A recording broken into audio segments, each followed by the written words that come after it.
Good morning and welcome to Unfiltered Vision News, bringing you the news unfiltered Monday through Friday, right now, 7:30 a.m. to 9:30 a.m. Eastern Standard Time. My name is Dr. Ashaki Noni Nichols, and I will be your host. Thank you so much for joining me here on X, Facebook, and YouTube Live. So, with that, we're going to get into our Kids Corner.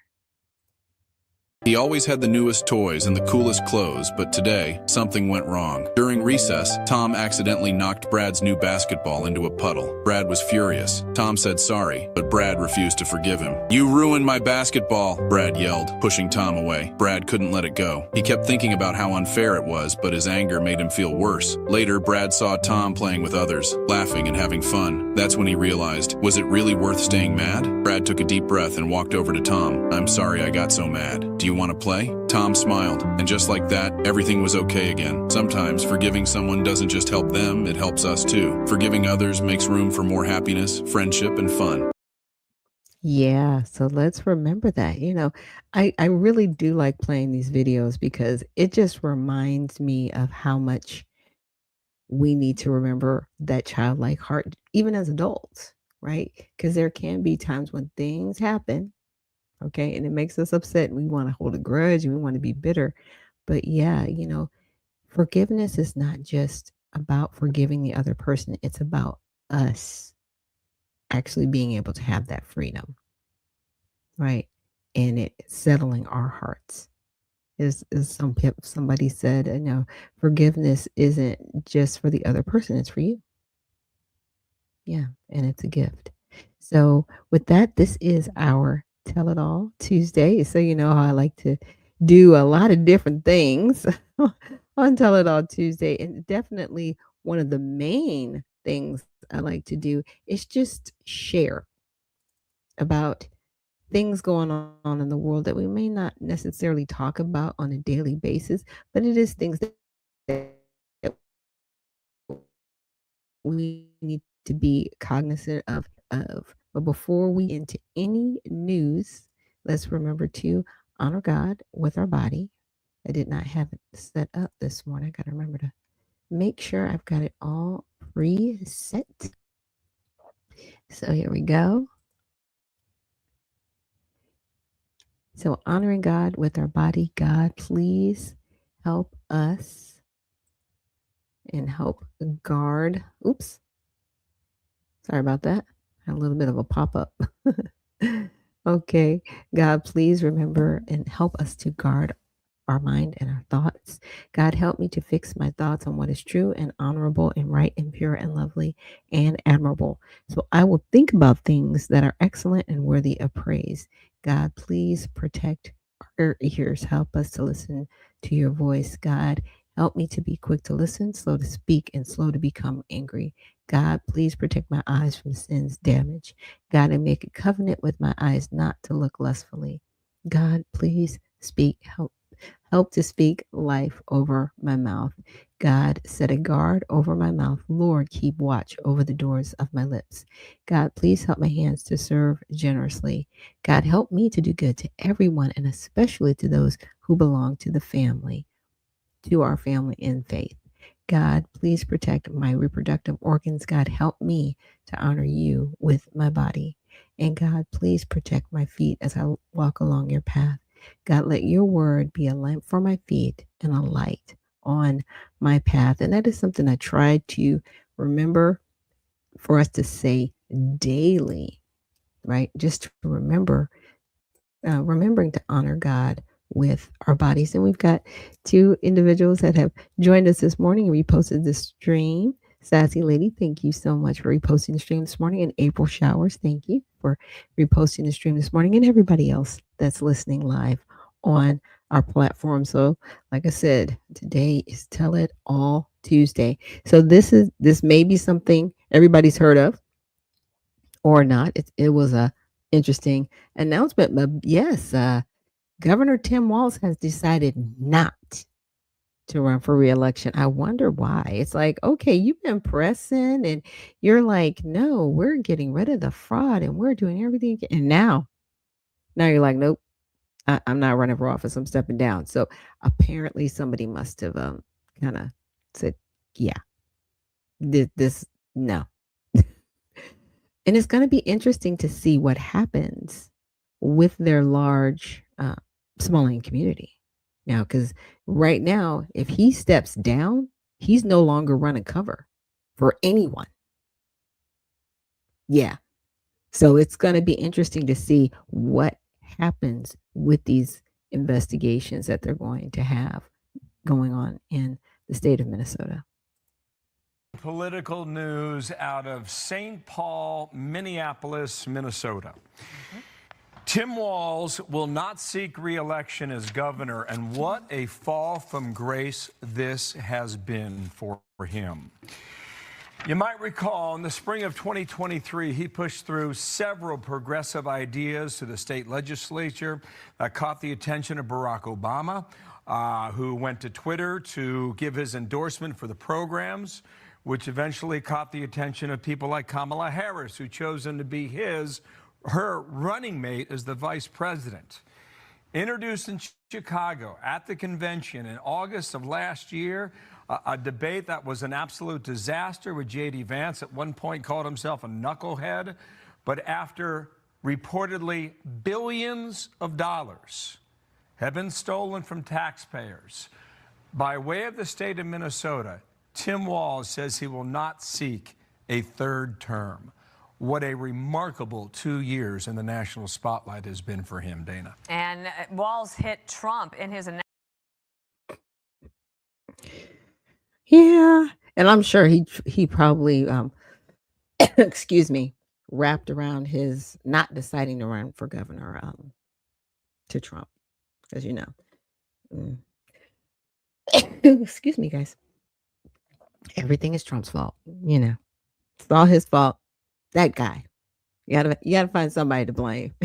April Shaw says, "Oh, the smoke is going to clear out. Oh, it's good, man. Where there's smoke, there's fire. But guess what? I mean, Minnesota, yeah, there's definitely been some fraud. And my husband and I were talking about it yesterday. And I think it's not that it was easier to find the level of fraud Nick Sherry was able to find, but because Minnesota, it's a smaller state than, let's say, California, right? Because California, I mean, you've got like close to 10 million people just within Los Angeles, the city, not the county, the city. Okay.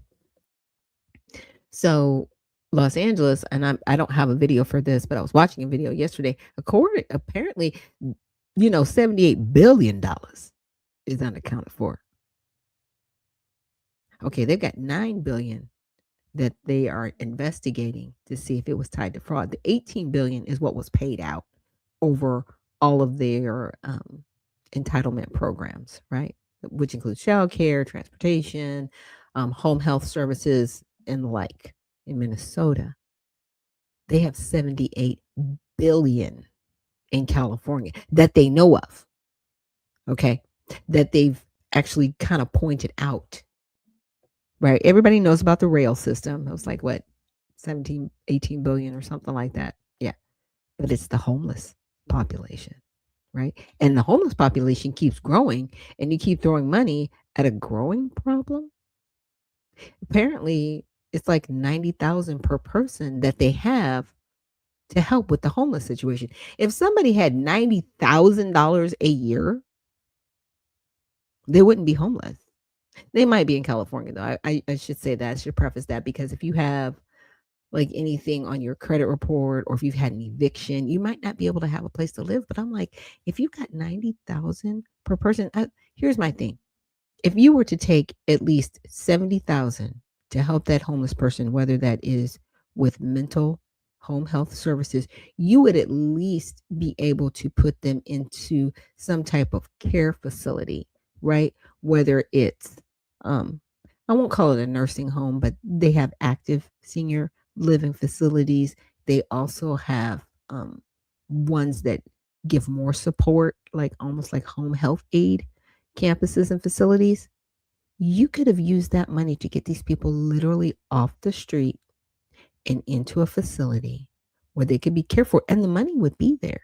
And a lot of times, so if you got 90,000, it might cost 70,000 to put them in there. And then the other 20,000 you could use for administrative cost. But that's not what they're doing. They're taking 90% of that 90,000 and they're only putting maybe 10,000 towards that person. And those are the things that need to change with these non-governmental agencies or organizations, and they refer to them as NGOs. And Unc says, I want you to remember that Unc said this. Minnesota is the epic center, right, of our delineation. Africans and Black Americans in Minnesota are delineated. Okay, this is a win for everyone across the country. For the first time I can remember, the $1 billion scam in Minnesota is not blamed on Black Americans. Thank you, Donald Trump. Yeah. Yeah, they didn't drag us into this. Okay, we're not being dragged into this. But again, like I was saying, there's somebody on the inside of government within Minnesota pushing the button and sending the money out, right? So this isn't just a matter of people on the outside going, hey, we're going to bill you for this. And then they just send them the money. No, somebody had to have known that this was fraudulent and that they were going to still give them the money. Again, we need to find out who's working on the inside, pushing the button. And they're going to find out. And it's all going to be exposed and it's all going to come to light. Yeah. And things are going to keep coming to light because the American people are demanding answers. And Mr. Black, thank you so much for joining us this morning and reposting the stream. And Happy New Year to you as well. And that will take us to our next video. And this is more so a message for Donald Trump. Yeah. And I think a lot of people are asking that question. Right? I know I'm asking it.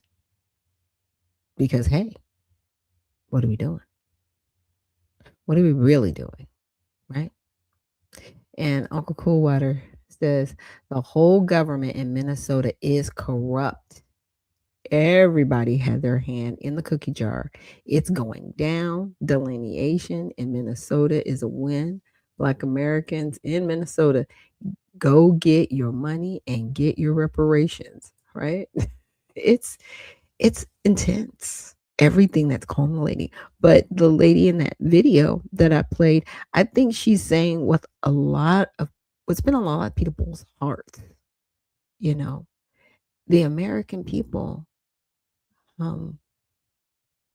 I think they're starting to realize how put upon we have been because, I think we all realize that there's always been some corruption going on. But I don't think everybody realized how bad it's been. And this is what I'm saying. We can't afford to do this. American people, we can't afford to do that. But all this fraud's been going on and all this money laundering's been going on. You're letting people take suitcases, not a suitcase, suitcases, plural, full of millions of dollars on plane rides, taking it to another country. And it's going to another country because that's what their ticket says. And because there's no drugs in the suitcase with the money, it's just being allowed. Yeah, that too has been going on. While we have Americans on the street, while we are housing people who haven't paid a dime in taxes and flooding our borders. Yeah, Tim Walz just put in a grant to help people, and I talked about this a little bit yesterday. They brought in a grant to help people be a home health aide to their relative, or when they get time off for having a baby, a couple, right?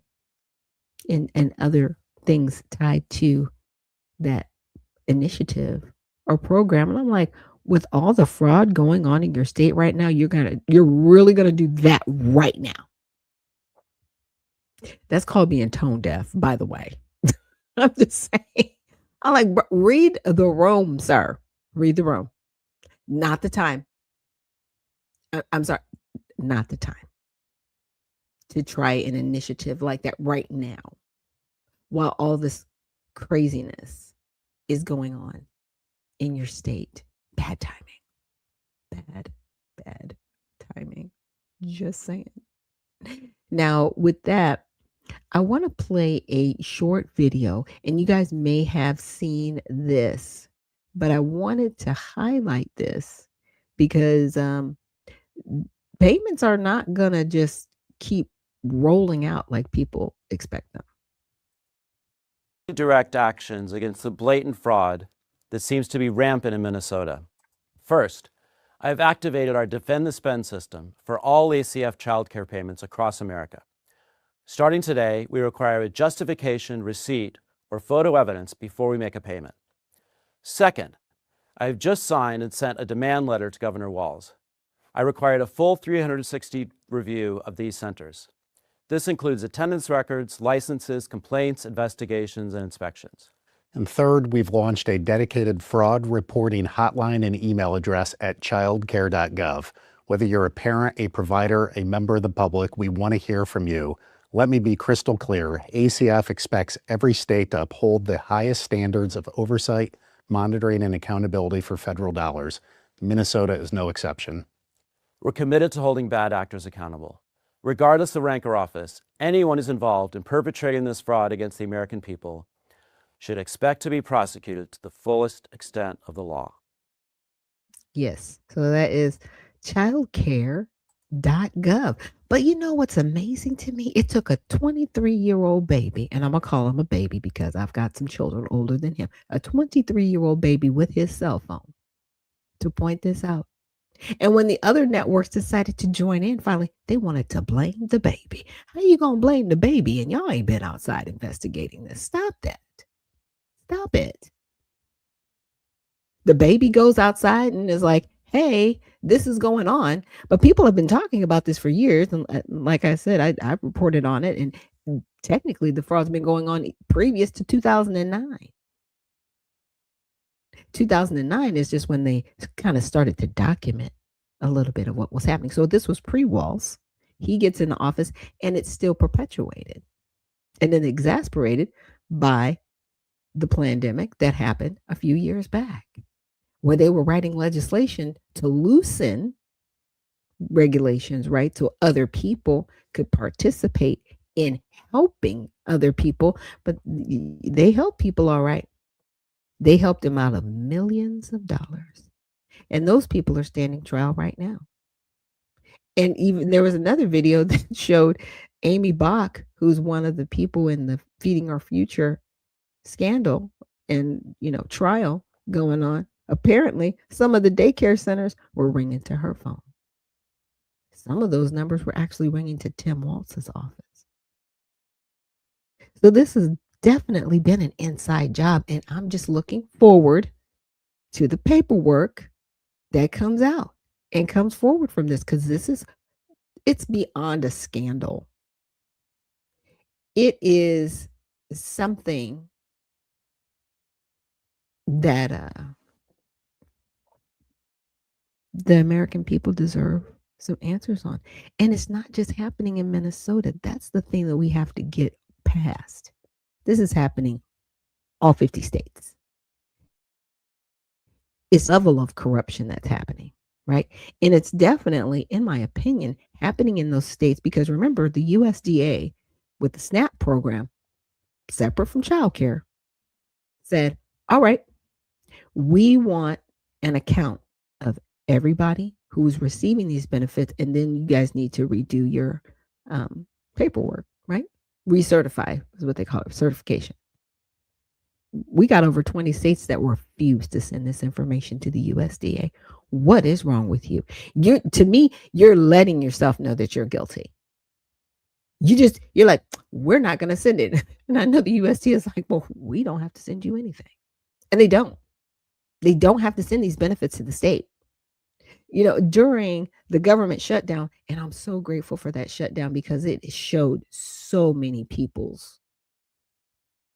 it just showed where people are. what, politically for those in office, and then also just agencies, period. It really showed who was doing what and who wasn't. States, what they were or were not doing, because they were like, oh, we don't have the ability to just fund the SNAP program from the state level. We don't have that kind of money. We got a rainy day fund, but we can't, at the mass scale that it is, we can't afford that. Really? You can't afford it, huh? What you been doing?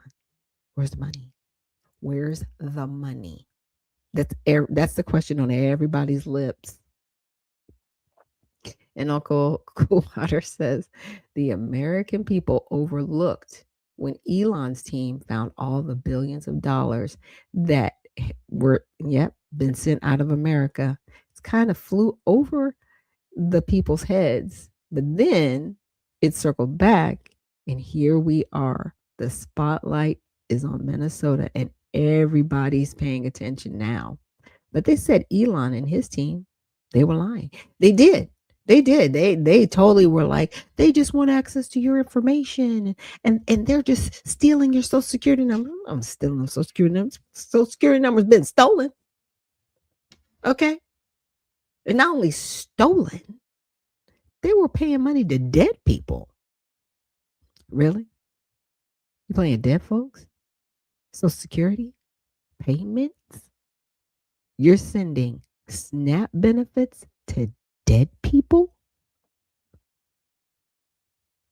We're not even we haven't even gotten to the skimming machines that had been used to duplicate these SNAP benefits. We haven't even talked about how many people practice polygamy and may have 3 or 4 wives funding their corner store. We haven't even talked about the 150 square foot stores that are doing more than a 20,000 square foot Kroger. Yeah, there's that too. Look,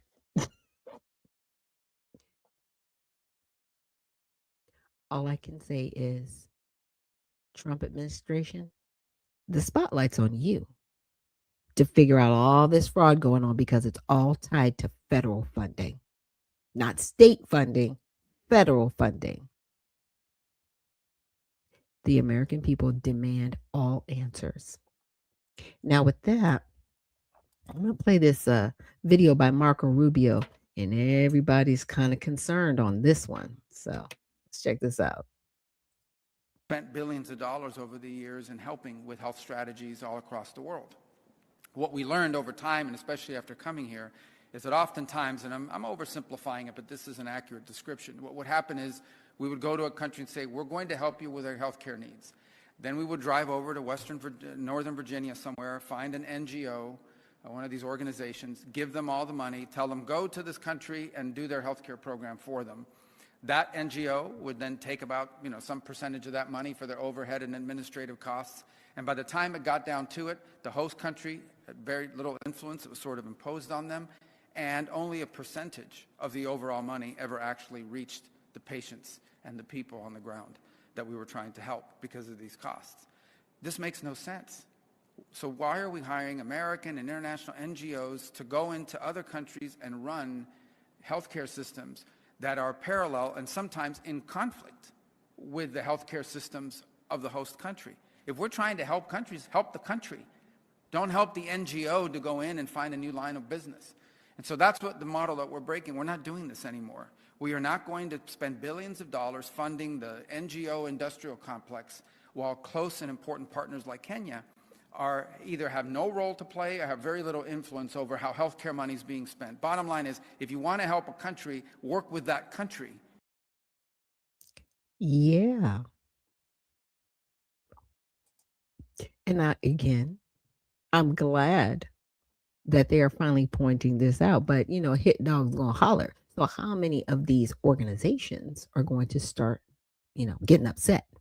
Because when you start messing with people's money, they come out the woodwork. Oh my gosh, I can't believe that they're doing this. Yeah. So let's first address the daycare center situation, right? With the administration for children and families. That was the video with the gentleman with the glasses and then the shorter gentleman. So I asked, I said, okay, what were the parameters before? So, proof required to show for payment. So, before any payment is distributed, centers must provide justification, receipts, or photo evidence to verify the legitimacy of the claims. This is now mandatory to prevent fraud and ensure accountability for federal dollars. Now, this is what they're required to do now: to submit the above evidence as part of any payment request process, maintain high standards of oversight, monitoring, and accountability as expected by ACF for all states. Cooperate with any fraud investigations with potential prosecution for bad actors involved in fraud. Now, what's going to be interesting? Let's just say, for example, and Nick Shirley, he's not a fraud investigator, but what if he was? And these people didn't realize it, and they were closing the doors on him and not, talking to him at all. That's interesting. I'm just saying. Now with Minnesota, they have specific requirements, and due to the alleged rampant fraud, all federal child care payments to Minnesota have been frozen. So nobody's getting any money. A demand letter was sent to Governor Walz requiring immediate action. So proof required to show, in addition to the nationwide evidence for payments, centers must prepare for a comprehensive review that includes sharing detailed records. So, this is what the centers are required to do now: undergo a full 360-degree review, which covers attendance records, licenses, complaints, investigations, and inspections. Comply with the frozen payments until the review is completed and fraud issues are addressed. Participate in reporting mechanisms if issues arise. Now, this is the ones that comply with the frozen payments until the review is completed and the fraud issues are addressed. So let's just say they're already under investigation because some of these places already have dings against them, right? What if it takes 6 months to get through what if it takes a year? What if it takes 2 years? You're going to be able to function and operate your daycare without receiving any money? I don't think people really get it. Now, I've worked in compliance, right? It's like auditing, but a little bit different. But this is both. This is compliance and auditing. And people are going to have to show, where are the children that are coming here? What services are you actually rendering? And is this happening on a daily basis? They may have to show 30 days of consistent children coming in and out of these facilities. They're not going to be able to just get a check anymore. Oh, look, it's about, everybody's here about to be on fire. That's all I got to say. And Sassy Lady said, good, nobody's getting any money. I can't say that I love it, but I like it. I like it a lot. So additional measures: a dedicated fraud reporting hotline and email address have been launched at childcare.gov. Again, everybody out there, that's childcare.gov. So even if you're not in Minnesota, anywhere, and you notice that somebody's got a daycare center sign and you don't see any kids going in or out, you know good and well that can't be a daycare center, and they're just using a fronted address. Because trust me, I live here in Georgia. I'm going to try to figure out how to do some drive-bys and just really see, like, are people doing what they're supposed to do? Right? Just saying. Childcare.gov, report it. Take pictures, video, whatever you got to do, and report it. So this is how, this is open to parents, providers, and the public to report suspected fraud, which could trigger further scrutiny on specific centers. And you know what's really sad about this? There are people paid by our states, in any state that you are in, to investigate this. They're supposed to investigate, they're supposed to report, they're supposed to submit anything that they find. If they find any type of fraudulent behavior, they're supposed to report this to the federal government and have the federal government deal with this. What is really going on? I think kickbacks. That's where I'm at. So the commitment is to prosecute anyone involved in fraud to the fullest extent of the law, regardless of their position. So that means if it goes to the top, and in this case, allegedly, Governor Walz, yeah, he can be prosecuted for allowing this fraud to be rampant under his gubernatorialship. Just saying.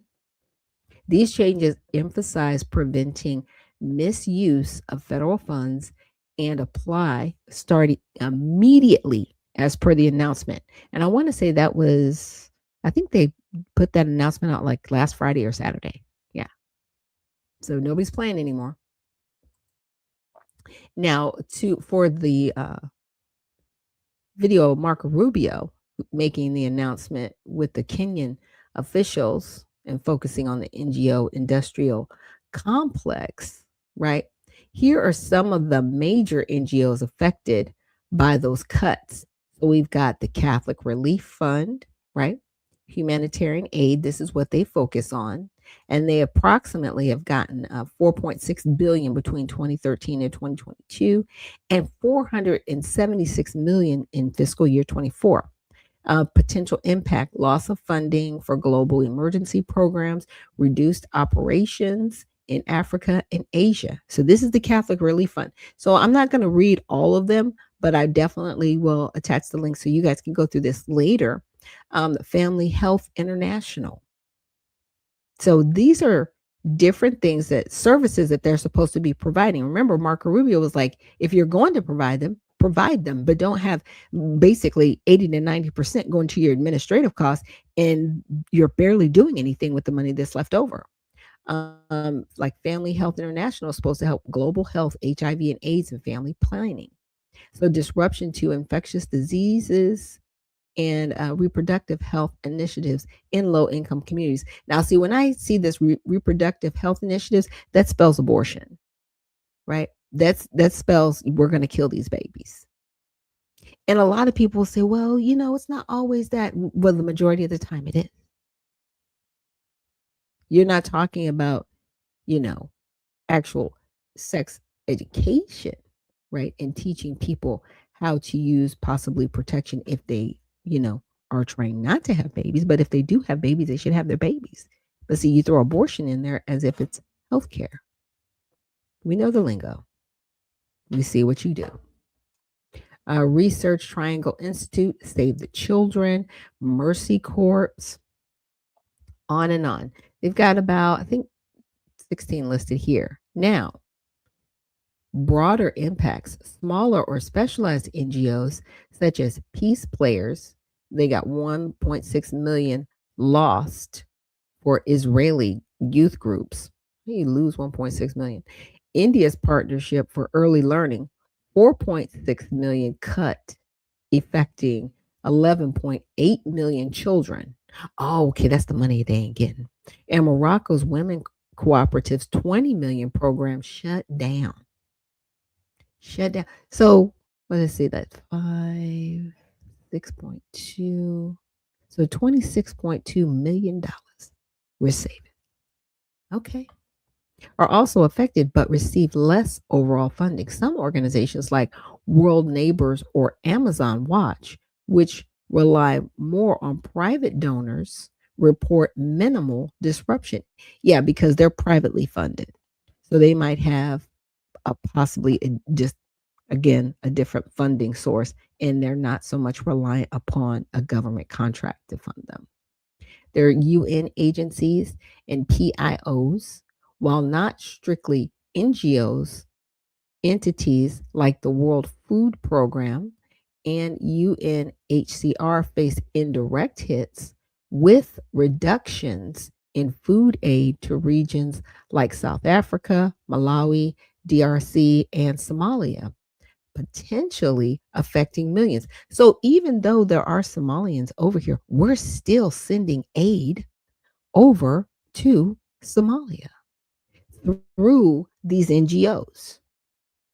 Okay. So, total scale, the cuts represent tens of billions in terminated contracts with projections of millions in additional deaths globally, if not reversed. Many NGOs are pivoting to private funding, but the shift to direct government aid could permanently exclude them from US backed programs. And that's my thing. It's like, okay, I think it would be different if these countries were able to fund their own programs. Why are we funding the world to do stuff? It's not our job. It's not our job to make sure everybody else is okay. It is not our job. Now, I know a lot of people are like, oh my gosh, as a Christian, how can you say that? Because I can. It's different if you have a 501c3 and people are donating to that cause, right? Because they want to donate to it.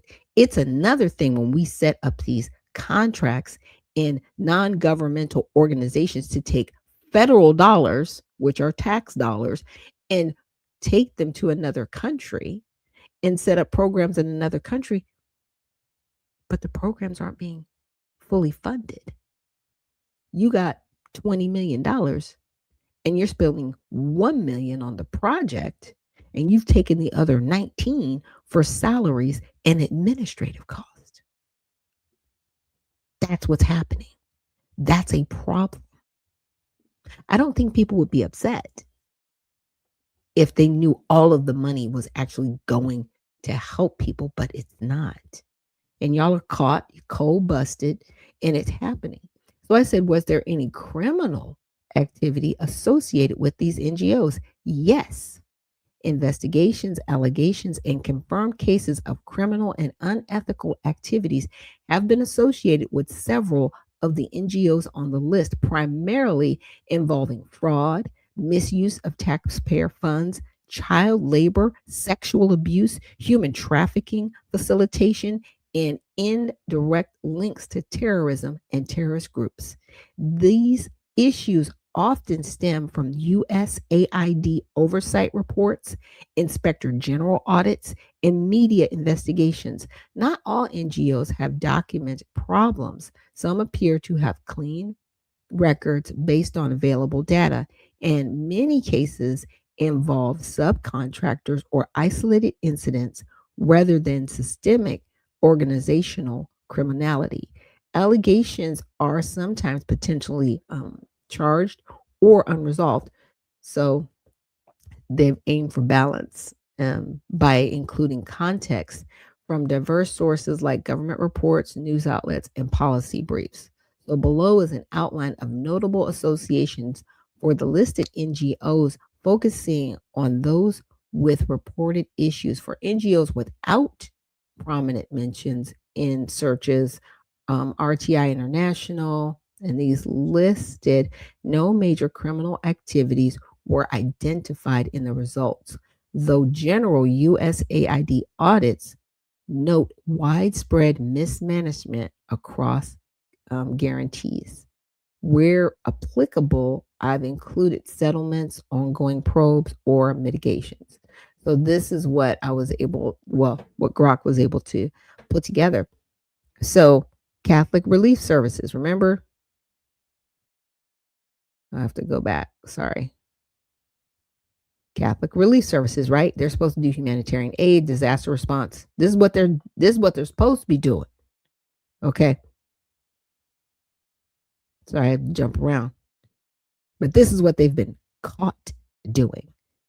Child sex abuse, facilitation, misuse of funds. So they were caught. Okay. Linked to Caritas affiliate, Caritas Contrafecte, sorry, where a Catholic priest was accused of sexually abusing vulnerable children.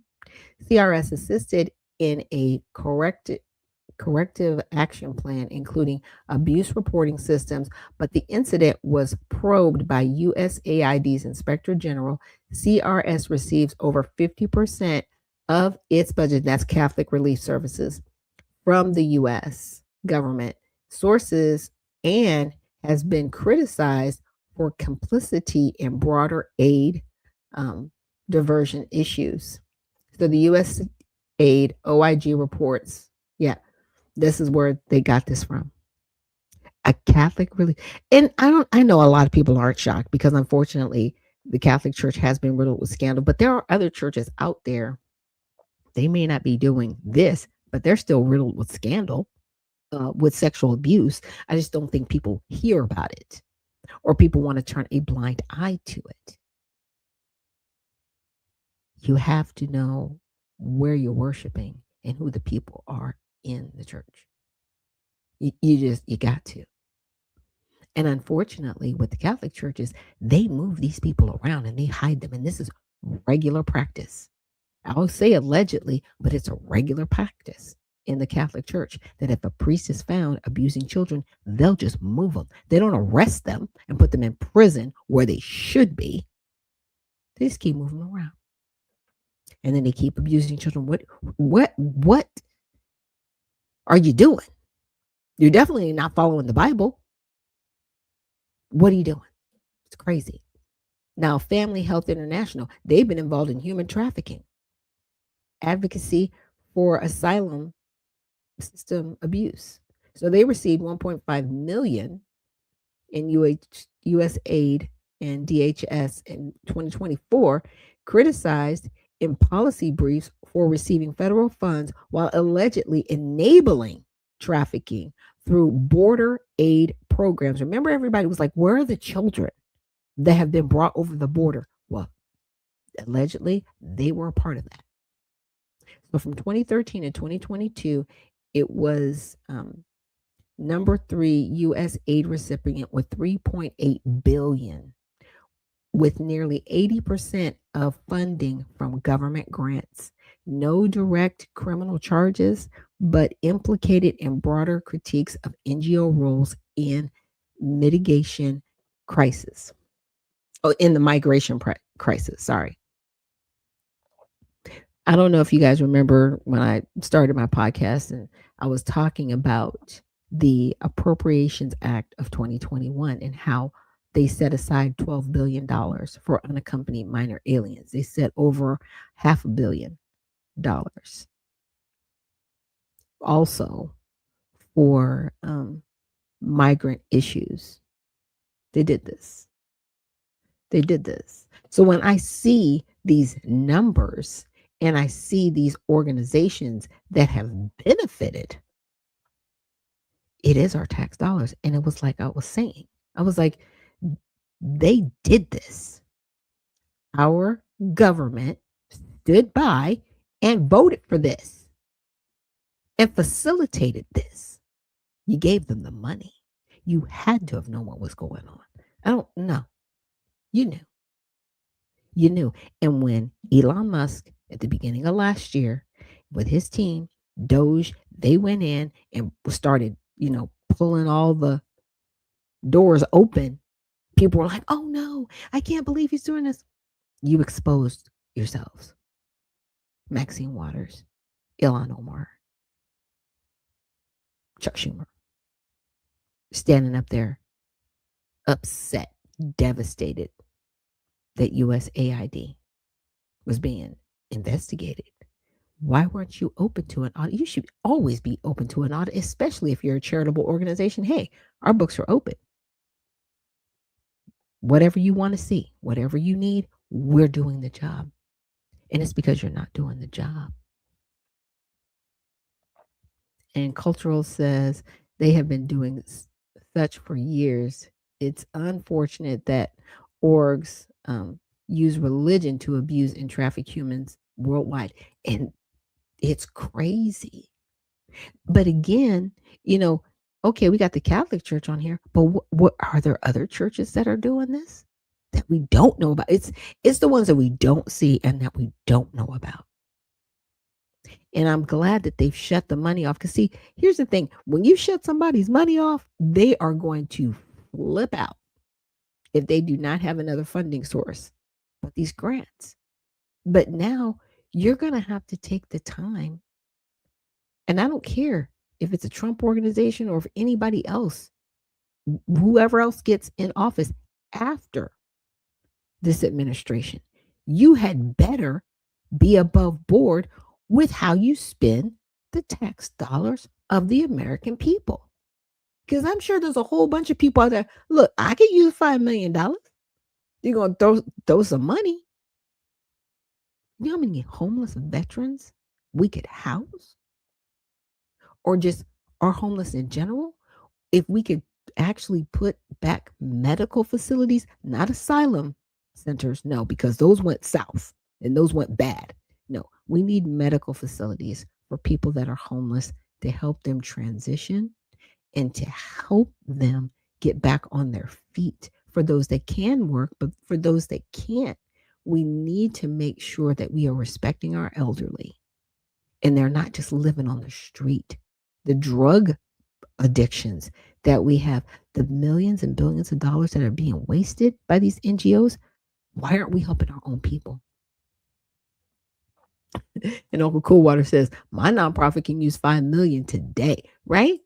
Because there are organizations out there that really truly want to do the right thing. Save the children, general fraud and mismanagement, right? So whatever they were doing, they were part of a broader USAID guarantee audit showing 2.1 billion in mismanaged funds across NGOs, including unaccounted grants, no unique criminal cases and results, but tied to systemic issues like aid diversion in conflict zones, Mercy Corps, child labor, exploitation, potential terror links, care, general mismanagement, World Vision, fraud, theft and aid programs, International Rescue Committee. This is a rescue committee, and they've been caught in human trafficking facilitation, asylum abuse, and advocacy.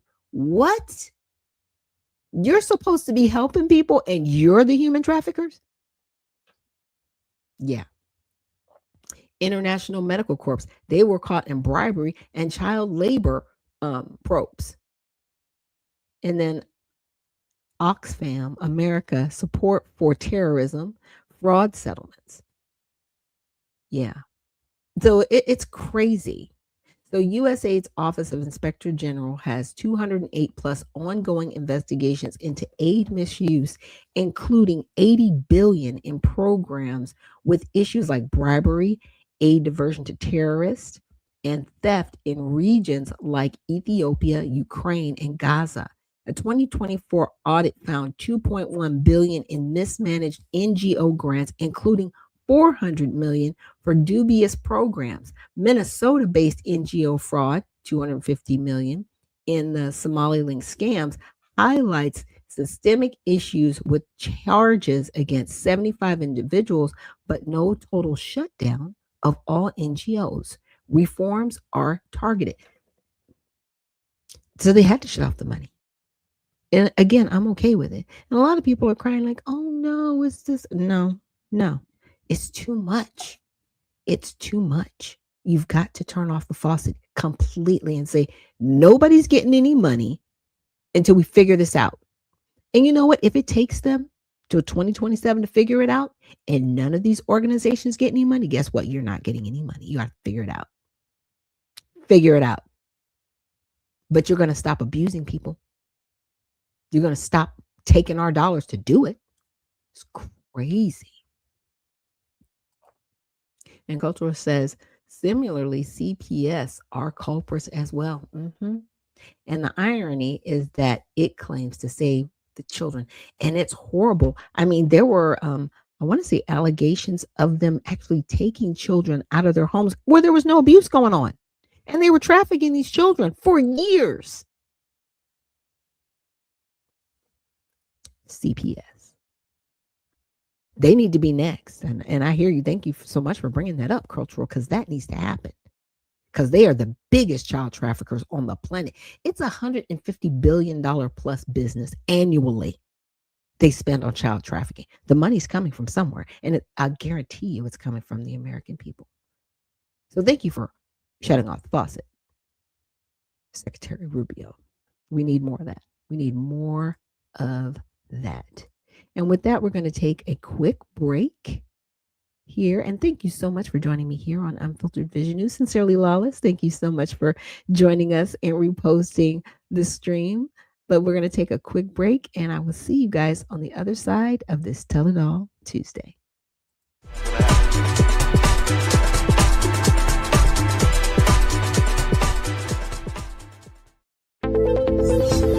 The browsers of today are broken. They've been overtaken by a barrage of sneaky and annoying ads, trackers that follow your habits, and cookies that build profiles, and all sorts of other internet clutter that's taking precedence over the content that you want to see. In fact, these useless bites can take up to a whopping 50% of page load times, with a third of it anxiously trying to learn more about you. To make matters worse, some ad blockers are even letting ads through when large advertisers pay them. But do you really want a leaky ad blocker? It's because of these very reasons that we developed Brave, a new browser that kicks internet crud to the curb and makes it faster, safer, and better to surf the web than your current browser. With Brave, everything you need is built right in. We integrated technology that automatically blocks trackers, annoying ads, and shields everything that can cramp your style and destruct your privacy. With it, you can expect increased speeds nearly 2 times faster on laptops and up to 4 times faster on mobile. And unlike any other browser, Brave allows you to support your favorite publishers with automatic micropayments, so it's a win-win for you and your favorite sites. To top it all off, Brave is open source, because we truly believe it's our web and we need to fix it together. So ask yourself this question: do you want a web browser made for the internet of today? If so, try Brave. It's faster, safer, and ad-free.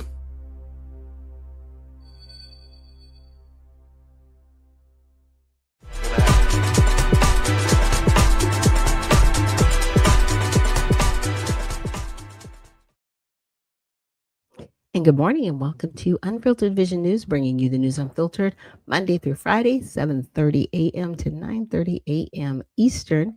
And my name is Dr. Ashaki Noni Nichols, and I will be your host. And Sincerely Lawless, thank you again for joining us this morning. And good morning to you as well. We were talking about these interesting NGOs before our quick break and just the nonsense going on with them. And, it's, in my opinion, it's kind of heartbreaking that people take advantage of other people in such a devastating way. And they're taking money to do it. It's like, wow, you're supposed to be using this money to actually help people get out of a bad situation. And you're using the money to put them in an even worse situation. It's like, I don't like that we've had as much illegal immigration as we've had. But when you're telling somebody, hey, you can go here and you can have a better life and you can do this and you can do that, and they believe you. And then the next thing you know, they're in some sex trafficking ring, or even if they have a child, they're taking their child and doing all kind of deviant things to those children. And yet our tax dollars are paying for that. That's sick. It has to stop. It has to stop. We cannot allow it. But see, people don't talk about the dark side of this. And rightfully so, the American people should be upset about people coming over and being given resources, right? Because you keep telling the American people, we don't have money for you, but we're going to give money to somebody else. We're going to give them housing. We're going to give them clothing. We're going to make sure their kids are taken care of. But the American people come forward and say, hey, well, I need help too. And it's like, we can't help you. What? I pay taxes. What do you mean you can't help me? We have to give it to these people over here.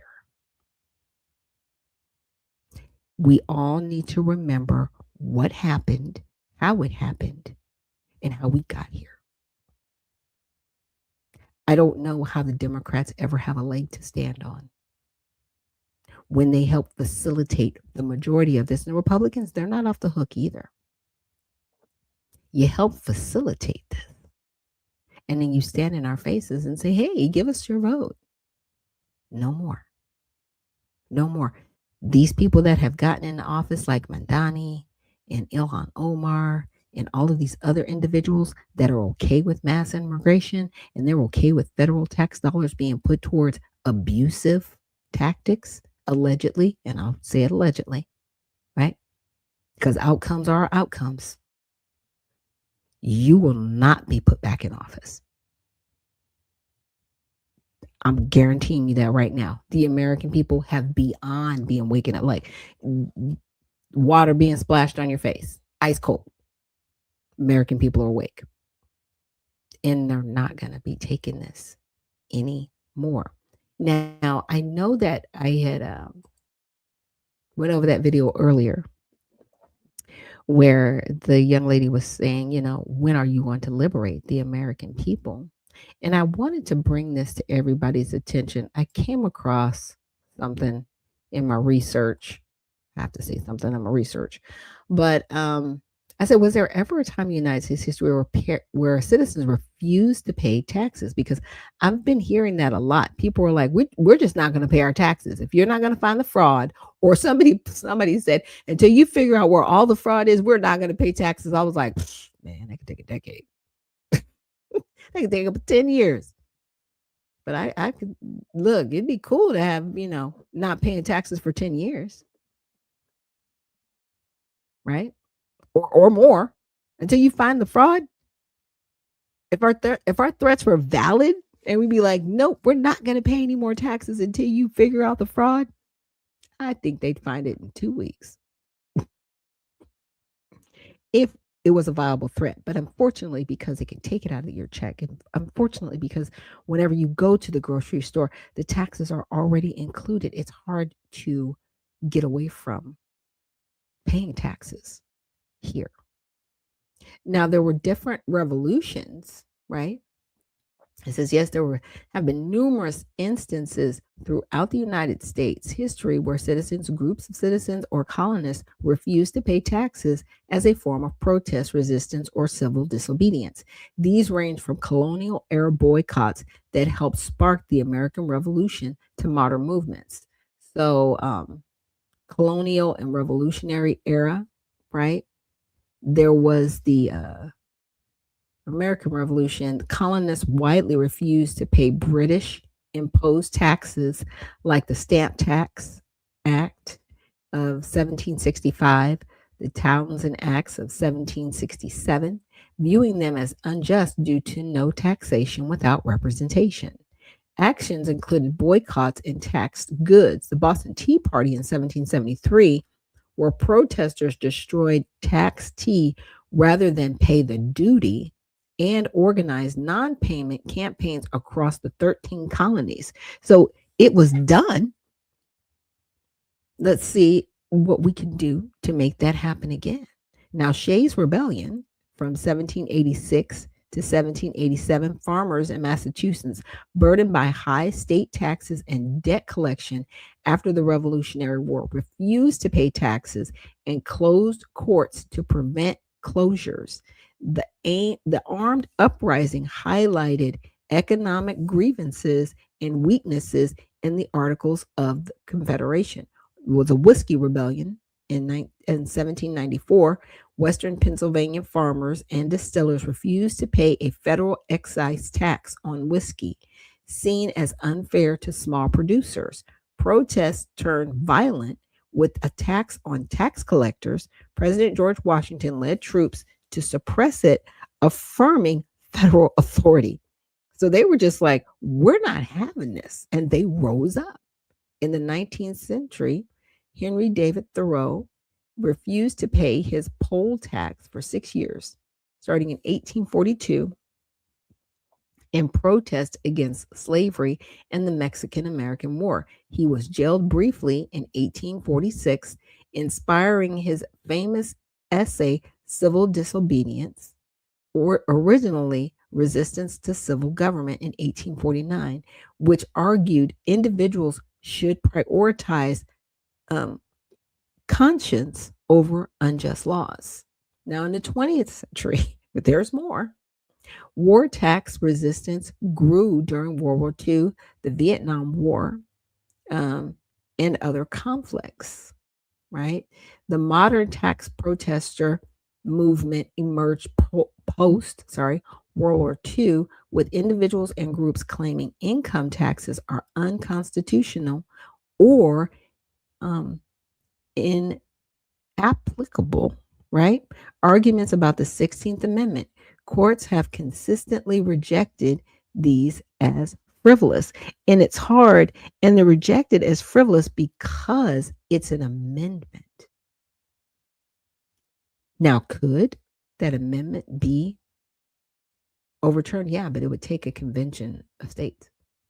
It would. It would take that to remove it.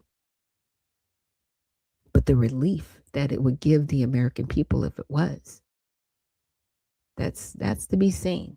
Other examples include Quaker traditions or refusing war-related taxes, the Great Depression era tax strikes in Chicago, and scattered protests by Native American groups or anti-war activists. So I said, can there be an argument to remove the 16th Amendment by ratification of the Constitution? Says yes, there are arguments for repealing the 16th Amendment through the ratification of a new constitutional amendment, as that is the established mechanism under Article 5 of the US Constitution for altering or removing existing amendments, right? Similar to how the 21st Amendment repealed the 18th. While no such repeal has been successfully ratified to date, various political, economic, and ideological arguments have been advanced over the years, often from libertarian, conservative, or anti tax perspectives. These typically frame the income tax as overly intrusive, ineffective, or enabling excessive federal power, right? So there is a mechanism to uh, repeal, right? Now, recent efforts include the 2023 bill by Representative Barry Moore to repeal the amendment and abolish the IRS, backed by co sponsors emphasizing relief for working families. Petitions for a 28th Amendment also circulate, but gaining the required supermajority remains unlikely without widespread bipartisan support. So, in summary, while strong arguments exist for repeal, they face significant legal hurdles. Yeah. And it's just one of those things. It's like, yeah, we shouldn't be overtaxed and overburdened by our government, but we are. We are. And it's truly sad because I think people would be, and I'm just speaking general terms, I think people would be okay if they saw the money working for the benefit of the people here in this country. So let's just say, for argument, we're paying taxes, but we don't have any homelessness, right? We're paying taxes, but our elderly are taken care of financially. They're good. We have taxes, but people that are, dealing with mental issues or drug abuse, they're being taken care of and we can see it.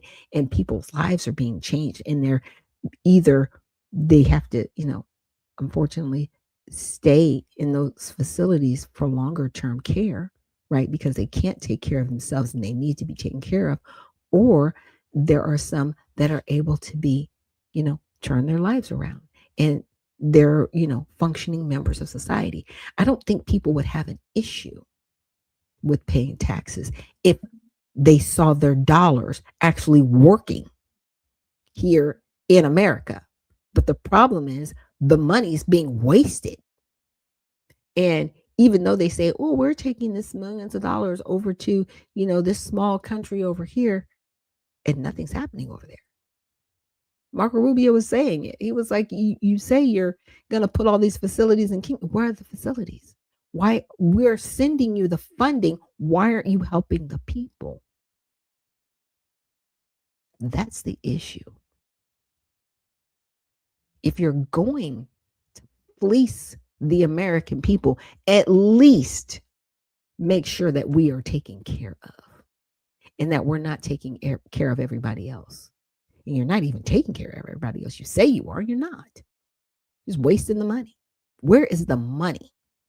I think that's the bigger question that everybody's asking. Where is my money? Now, with that, I wanted to get into this next video. And you guys have maybe seen this person from the WEF. His name, he goes by the name of, what's his name again? Haral. I always do his name wrong. Yuval Noah Harari. It's not a whole name. Yuval. That's his name. And he is a spokesperson for the World Economic Forum. He's a very interesting person. And a lot of the things he says is it's different. So I'm going to let you guys check this out. Surveillance regimes throughout the world, not just by authoritarian regimes, but also by democratic governments.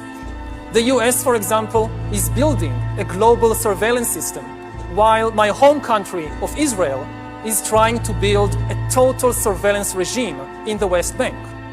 But control of data might enable human elites to do something even more radical than just build digital dictatorships.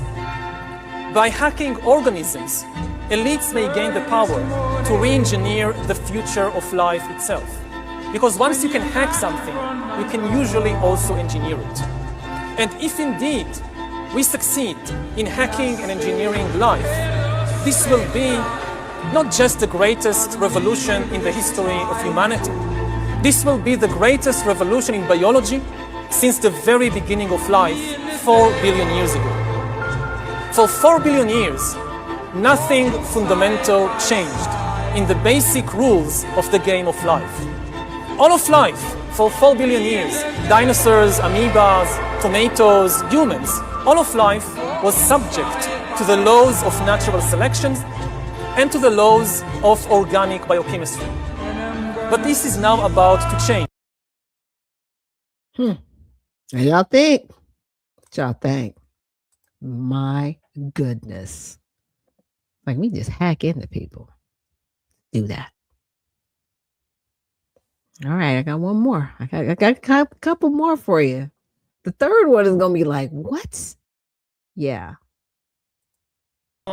With biometric sensors on or even inside their bodies, and will allow Google or Facebook or the Chinese government or whoever to constantly monitor what's happening inside my body. The whole idea that humans have, they have this soul or spirit and they have free will and nobody knows what's happening inside me. So whatever I choose, whether in the election or whether in the supermarket, this is my free will, that's over. We have the technology to hack human beings on a massive scale. New surveillance technologies that are now deployed just to deal with this coronavirus outbreak. When it's over, some governments may say, yes, but there is a second wave of corona coming, so we have to be prepared. And there is Ebola, and there is also regular flu. Why not protect people against that too with this new surveillance system? So the tendency would be to prolong it indefinitely. Also, it's the moment when surveillance goes really under the skin. Governments are now not just interested in where we go and who we meet, but even in what's happening inside our bodies. Yeah, like this is what time he is on, as you can see. Two different videos where he's basically like, yeah, we can just hack under your skin. You know what's interesting about that is that's slavery. When you feel the need to control other people, what they do, what they say, where they go. What is wrong with you? Like and he's paid to do this. He's got a job. Spokesperson for the World Economic Forum. That's that Klaus Schwab situation. To basically say, having a soul, that's over. That is so demonic. You're not God. You're not even a small G. Every time I hear him speak, I'm like, ooh, I would not want to be you standing before the Lord. I wouldn't. The arrogance. It's crazy. But that's his mindset. But there are a lot of people out there that have this mindset. Now, this last video, I got to play this last video for you guys. It's kind of intense. It's kind of intense. But it goes along the lines of what he was saying. And this is a television show. Compromised. How long have you willingly been committing treason against the United States government? What? You're the mole, Alexander. Someone's been watching and listening through you. You're telling me it's real? That's a Wi-Fi signal streaming from your head. You were hacked. We can either attempt to remove what's in your brain, Or we keep the hack open. yeah, that. We need to infiltrate his life. They're cute together. He has to trust you. They want me to play the girlfriend. Or you're just keeping an eye on me. From this moment forward, your life is mine.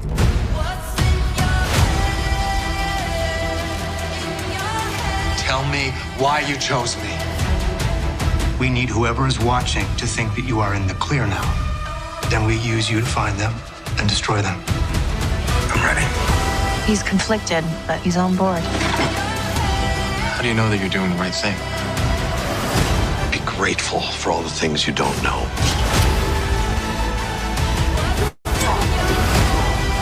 No matter what anybody says, I did not betray this country. We either save the mission or save his life.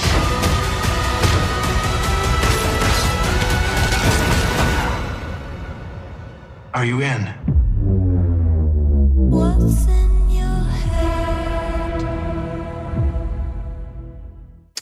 Yeah, and that's called the Copenhagen test. And that's a trailer. It's going to be on Peacock, if you guys subscribe to Peacock. I'm not sure if it'll be on other platforms. Sometimes like Amazon will share some of those platforms, or, you know, if you have the Disney platform, it has like Hulu and different things on there. But when I pulled up these videos, I was like, okay, he's talking about this. And now you've got a TV show about it. It's like, this is called predictive programming. Just saying, it's out there. It's out there. This is what, and when I say they do, please understand that the CIA, the NSA, our own federal government programs us through entertainment to understand either what's coming or what's happening. Now, you saw the two videos by Harari where he kept talking about hacking humans. In this television show, it's like, you've been hacked. What? I have a soul, and my soul is not computerized. I don't care what you do. And it drives them crazy that we are free. See, we have something called free will. Unless you subscribe to this, you are free, and they can't stand it. It's interesting to me. Very interesting, because as much as they keep saying, yeah, you know, a certain group, you know, they ended slavery. Did they? Just because you are not in chains hand and foot doesn't mean you are not considered a slave. You're an economic slave. You're a debt slave. Even if you're not in debt, they still try to indebt you with your home, even if it's paid for, to pay taxes. And it's your house. What? Really? Still gonna charge me taxes on a house that I own? Yeah. Because they don't want freedom for anybody. I don't understand evil sometimes. Maybe I'm not supposed to completely understand evil, but I don't understand why there is this obsession And I guess I'll call it that, in an obsession with wanting to enslave people and thinking that's okay. It's not okay for people to be enslaved in any form or format. But this is what they want for humanity. They want humanity to be enslaved. They want people to just be at their behest. For what? What do you get out of this? They're what? So you have control of the world. You got to control the people. You got to do what you want to do. What? No one's happy. Everyone's miserable. You don't care if they kill themselves or not. You just enjoy death and destruction. And that's the end game to this. Because there's nothing positive about slavery. Nothing. But this is what you want for people, and you're trying to entertain us with it, like, oh, this is interesting. This is cool. Why would you want to do that to anybody? I guess that's, to me, that's where I part ways with people who just want to do evil things. It makes no sense to me. And with that, I came across something yesterday that maybe you've heard about it or not. But apparently, Section 453 granting pesticide companies immunity from harm has been removed from the upcoming House spending bill. So the Senate version of the bill also does not contain Section 453. Now, I know everybody's going to be like, what is that? But here's a post that says, once again, MAGA has proven just how powerful our voice is when we come together on an issue. So the House Appropriations Bill, Section 453, is not included. So I was like, okay, let's take a deeper look into Section 453. And what it is the legislation in question for fiscal year 2026, Interior, Environment, and Related Agencies Appropriations Bill, part of a broader House spending minibus package that funds agencies like the Environmental Protection Agency, EPA. This bill allocates federal funds for environmental programs, including pesticide regulation under the Federal Insecticide, Fungicide, and Rodenticide Act. Okay. So Section 453 proposed content, it would prohibit the use of federal funds to issue guidance, policy, regulatory actions, or approve labeling changes that differ from prior EPA human health assessments or carcinogency classifications for pesticides.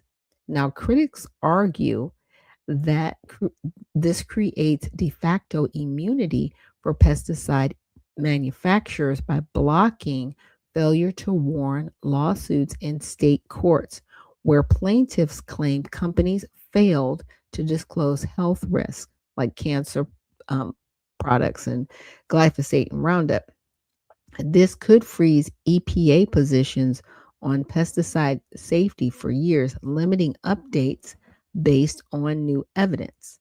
Supporters, right, industry groups like Modern AG Alliance claim it simply reaffirms EPA's sole authority over pesticide labeling under existing FIFA, FIFRA rules, ensuring consistent federal oversight without undermining safety reviews. So initially advanced through the House Appropriations Committee in July 2025, despite opposition from coalitions, including farmers, health advocates, and leader groups, removed from the final conferred version of the House bill on January 5th, 2026. following public pressure.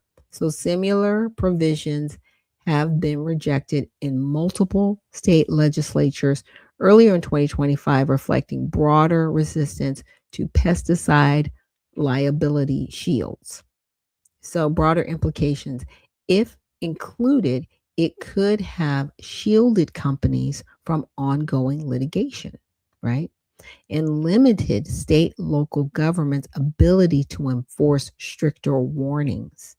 Its removal is seen as a win for accountability in pesticide regulation, potentially allowing future lawsuits and EPA flexibility. So in essence, they have to tell us what it is. And I'm wondering if this is a really great win, if this is going to include the new it's not a pesticide, but it's like a coating. It's called Appeal that's supposed to be on fruits and vegetables. Then that would apply to them. They wouldn't be able to be protected under that. And then there's also another pesticide thing that they have for fruits and vegetables.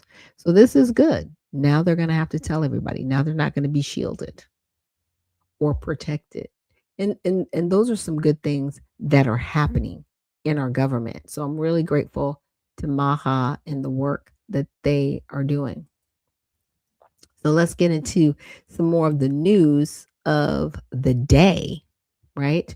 Getting back to that stuff on our Tell It All Tuesday. So the U.S. may reimburse oil firms that help rebuild Venezuela's energy sector. So, look, it's one of those, can we have a conversation before you start dipping and spending all the money? I mean, hopefully this is going to be mutually beneficial, because if we're going to help them with the oil, hopefully we'll get some of the oil. But the question is it going to lower our gas prices? If we get our gas prices low, that's great. Like, I use premium gas and I'm here in Georgia, and I think I came across where gas is like $2.99 for premium, under $3. I was like, oh my gosh. And I think Costco and Sam's Club is even cheaper. That's great. That's a good thing. I think everybody's okay with that. Everybody's okay. Give the American people, again, we need some relief in any areas that we can get it. So President Donald Trump said the U.S. government could reimburse oil companies that invest billions of dollars to rebuild Venezuela's aging oil infrastructure.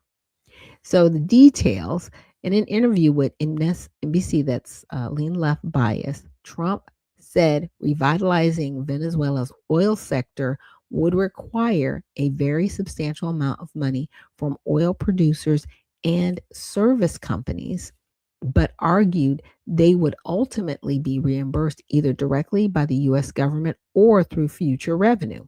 I kind of like the future revenue part, because then that means people have to work for it, right? We could benefit as the U.S. government, but they would have to work for their reimbursement. We're not just going to give them money. Okay. So Trump estimated the effort could bring expanded oil operations up and running in fewer than 18 months, though he declined to specify the total cost. He said increased Venezuelan oil production would help reduce global oil prices, which he described as beneficial to the U.S. and consumers. So my husband and I were talking about this.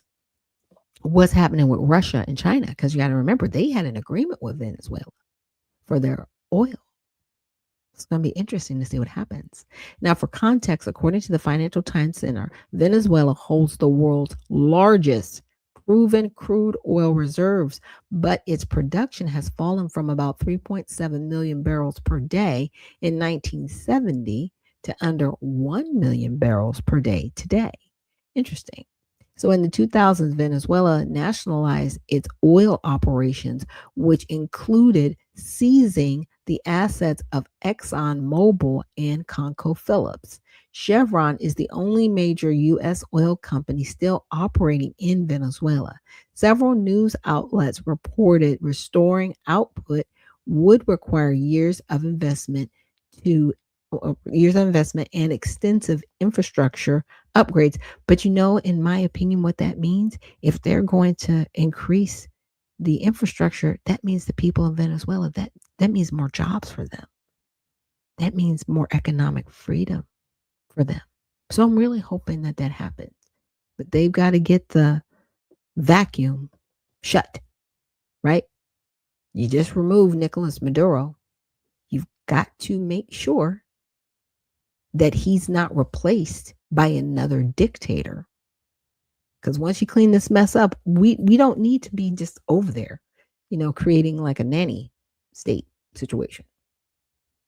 So NBC News first covered the story, and its center rated outlets, including Financial Times and Fortune, noted skepticism from oil companies about the future of Venezuela's leadership, which they suggested might deter investment. Fortune also highlighted the role of corruption and underinvestment in Venezuela's tattered oil industry.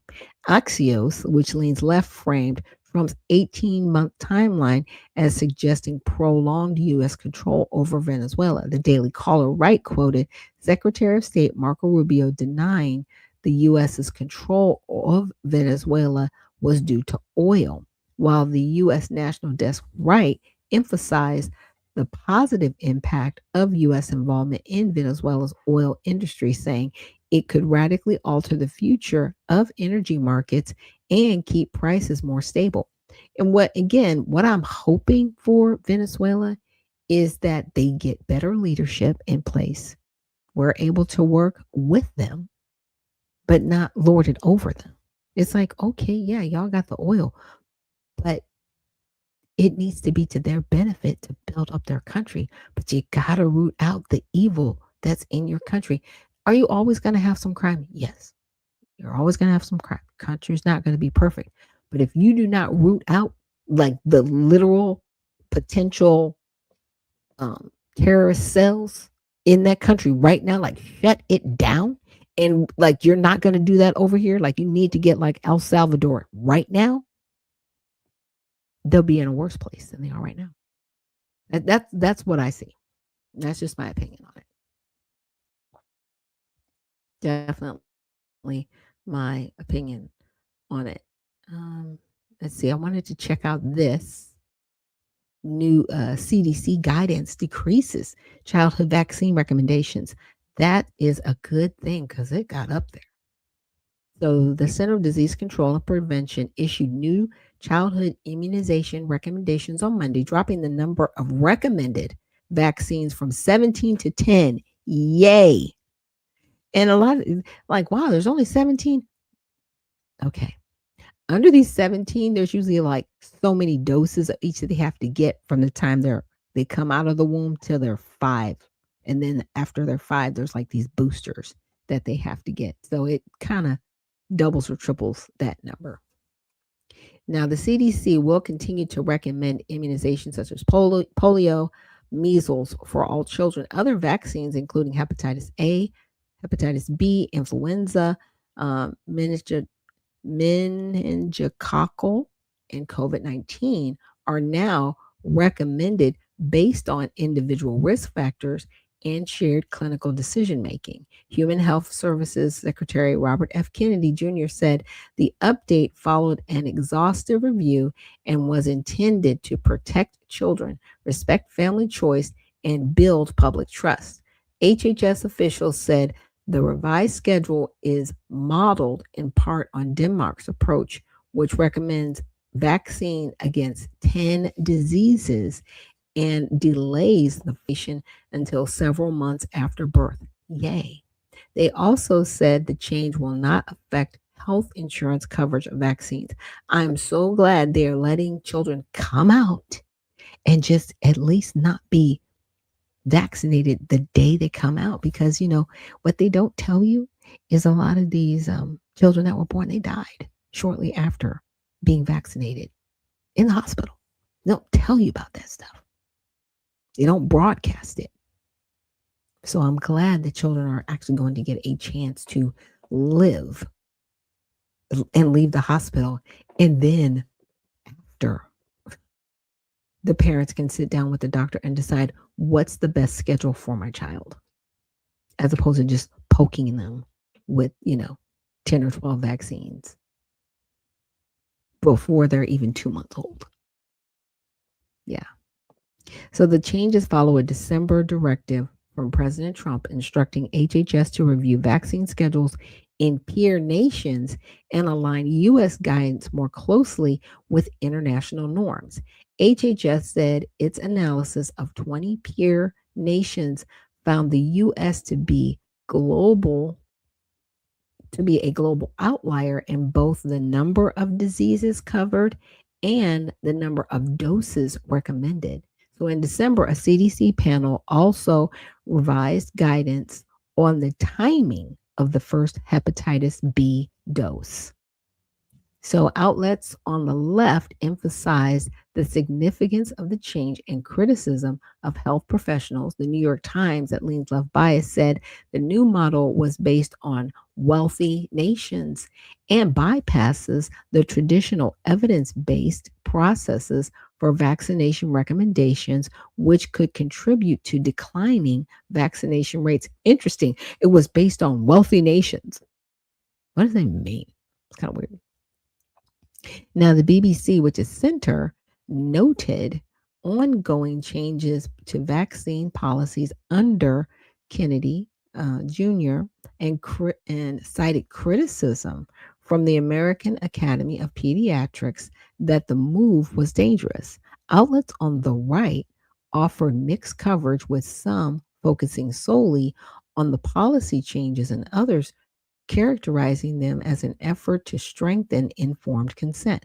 Fox News on the right highlighted HHS's goal to rebuild confidence in the public health institutions after COVID-19 and emphasized discrepancies between U.S. vaccination recommendations and that of peer countries.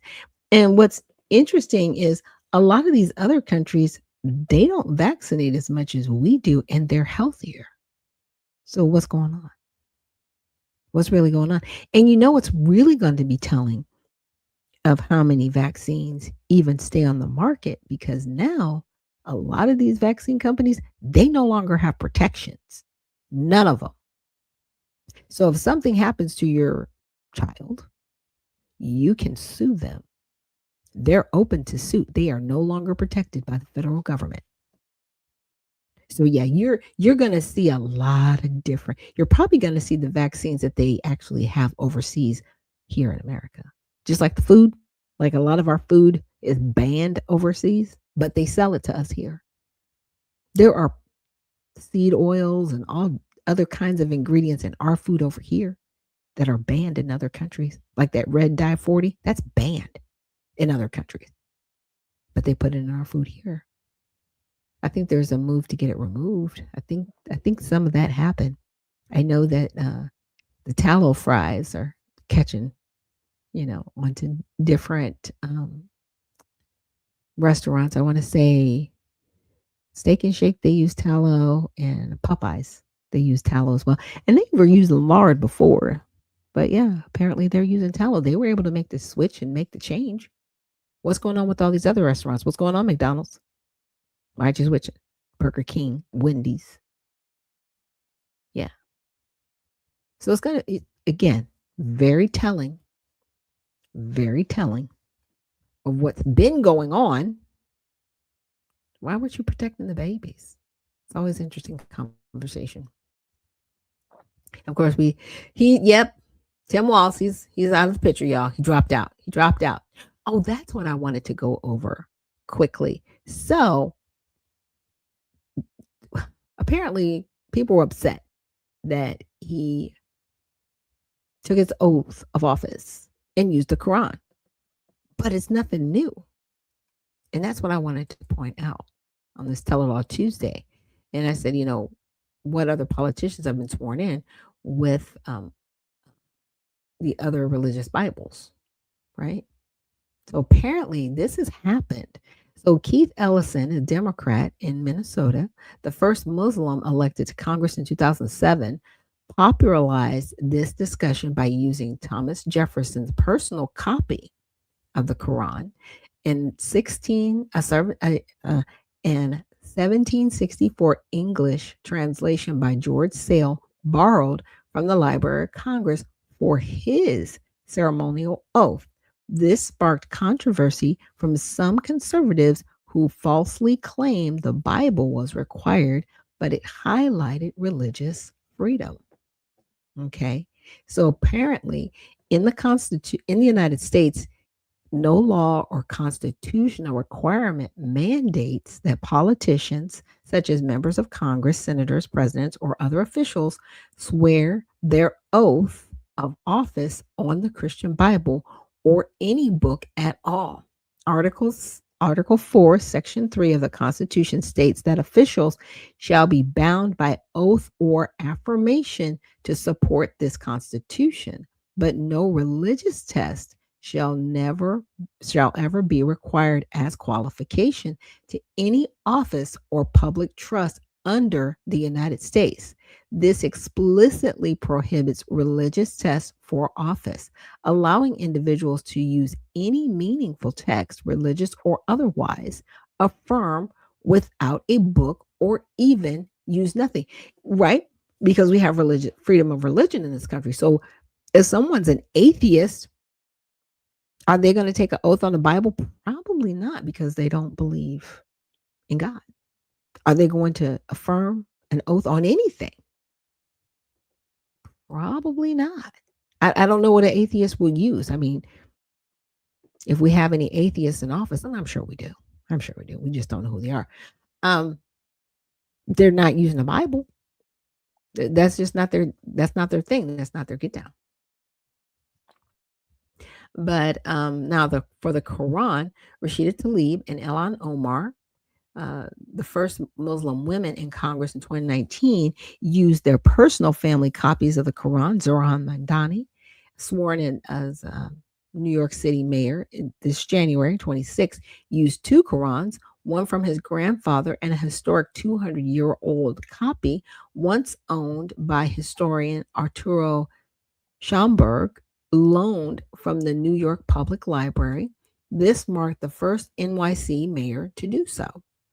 Now, the Torah and Hebrew scriptures, many Jewish members of Congress use the Torah or Tanakh Hebrew Bible. For example, Senator John Ossoff used a historic book of Hebrew scripture owned by a rabbi whose synagogue was bombed in the 1950s. Representative Debbie Wasserman Schultz borrowed Tanakh from Representative Gary Ackerman.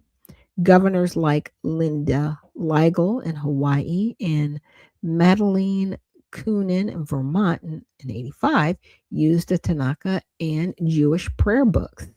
The White House science advisor Eric Launder used a copy of Pirkei Avot, Ethics of Fathers, a Jewish text from the Library of Congress.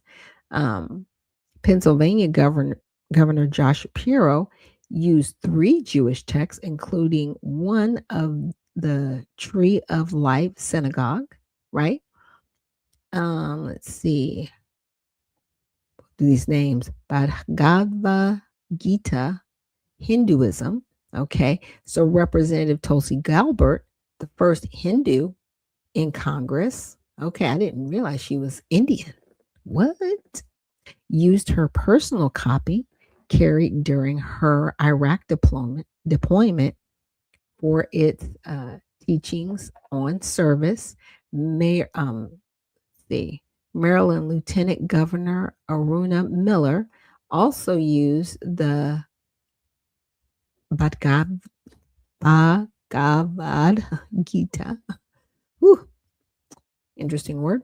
Representative Susha Subramaniam took his oath on the Gita as the first Indian American congressman from Virginia's East Coast.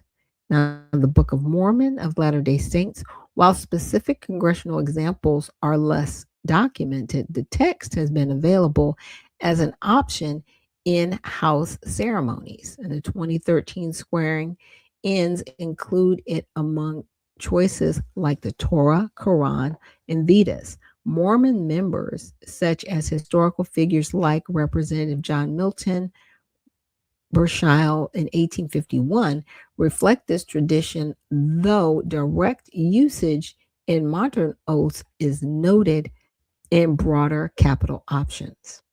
So, other notable non Bible or unique choices for non religious texts, Senator Kristen Sinema used a law book with the U.S. and Arizona constitutions.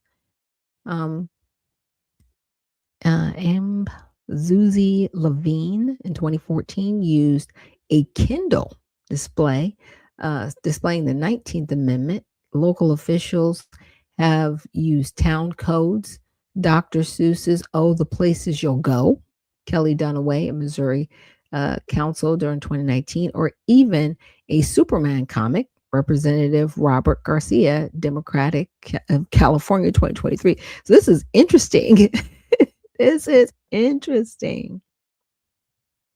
Yeah, Sassy Lady, the first Indian, right? Tulsi Gabbard. I didn't know, y'all. I didn't know. I did not know she was Indian. Um, let's see. No book or alternatives. Let's see. Theodore Roosevelt in 1901 used none due to haste after McKinley's assassination. Lyndon B. Johnson in 1963 used a Catholic missal,